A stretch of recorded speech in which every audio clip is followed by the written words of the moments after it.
যাব লাগিছিলে কোৰ্টৰ পৰা চিঠিখন গৈছে আমাৰ CIDৰ পৰা চিঠিখন পৃথিৱীৰ কোন CIDক আপোনাৰ ছিংগাপুৰ গভৰ্ণমেণ্টে পাত্তা দিব নিজে আপোনালোকে কওক একদম প্ৰচিডিউৰেল একদম নিয়ম নজনাকে কামটো হৈ আছে এতিয়া কালি বক্তব্য শুনিলৈ আমি যেটো বুজি পালো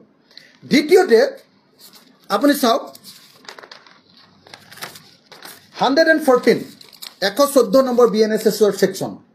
তাত কি কৈছে assistance in securing transfer of person এই যে মানুহক যে তাৰ পৰা লৈ আহিব লাগিব হেতত কি কৰিব লাগিব আপুনি শুনি লব দেই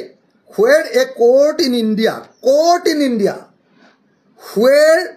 a court in India in relation to a criminal matter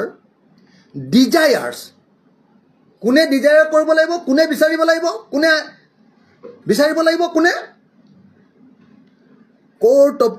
to a criminal কি কয় a court of India এখন কোৰ্টে বিচাৰিব লাগিব desires that a warrant for a arrest of any person to attend or produce a document or other things issued by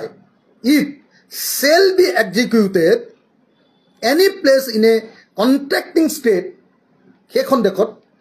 it shall send such warrant in duplicate in such form to such court kale puthiabo laibo such court hekhon courtole puthiabo laibo judge or magistrate through such authority as the central government may by notification specify in this behalf and that court judge magistrate as the case may be shall cause the same to be executed নিজে পঢ়িলক আপোনালোকে তাৰপিছত আৰু subsection আৰু দুটা আছে মই গাই নাথাকো গতিকে আপোনালোকে নিজে দেখিছে যে এই তদন্ত ভেকু ভাওনাত পৰিণত হৈ আছে এই তদন্তৰ জৰিয়তে আমাৰ জুবিন দাই ন্যায় নাপায় ইচ্ছাকৃতভাৱে বোধহয় এই কাম কৰি থকা হৈছে ইচ্ছাকৃতভাৱে বোধহয় এই কাম কৰি থকা হৈছে নহলে যদি অজ্ঞতাবশত কৰিছে তেতিয়াহলে তো এই অফিচাৰ্ছ বিলাকক জেলতে দিব লাগে ইমান নজনা অফিচাৰ্ছে কি ইমান ডাঙৰ তদন্ত কৰিবলৈ আহিছে আমাৰ যুগৰ আটাইতকৈ ডাঙৰ শিল্পীজন যাৰ কাৰণে গোটেই অসমৰ মানুহ কান্দি আছে সেই মানুহজনৰ তদন্ত কৰিছে